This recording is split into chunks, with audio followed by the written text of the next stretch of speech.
How to make a lot of extra money. In fact, it can feel like a bit of a minefield, and sometimes you may not know if you've made the right choice. Some investors have been selling their share funds and have opted for security by pouring millions into these types of funds. In our experience, this type of investor will tend not to have a proper risk-assessed portfolio, rather a collection of disparate investments, and may be doing it all themselves. The money manager of their choice will place this money into bank deposits, certificates of deposit, very short-term fixed interest securities, and floating rate notes. Most money market funds require relatively low minimum investments, typically around £500.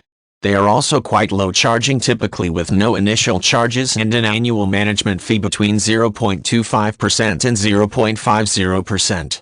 However, if you are paying an annual fee for a money market fund, it would be reasonable to expect that the fund manager would beat the return available from conventional high street savings accounts. The problem is that some funds are taking more risk than others, which drags the averages down. Conventional money market funds invest in deposit accounts and short-term high-quality debt. But lately some funds have taken to investing in riskier assets such as lower-grade corporate debt and longer-term loans. The idea, of course, is to generate a better return.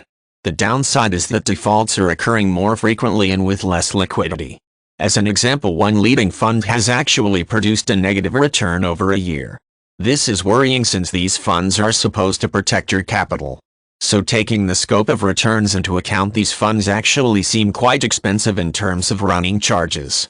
What's more, the investment strategy of some funds is hardly low risk and consequently are all exposed to some degree of market volatility. In addition, it is difficult to determine the quality of the debt instruments your money is being invested in. US funds have been feeling the impact of the subprime debt crisis for some time now, with falling interest rates putting pressure on returns. So the question is, will it soon be a similar story in the UK?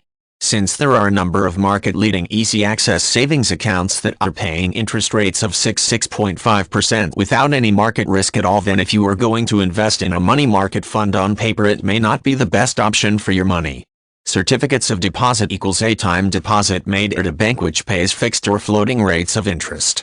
The lender receives a certificate that a deposit has been made, which can then be sold in the secondary market whenever cash is needed. Floating rate notes equals bonds and other debt instruments that carry a variable rate of interest, usually linked to a reference rate such as the LIBOR. If you have a money market fund, review this urgently. Contact your planner or advisor and ensure you are getting the most from your investments.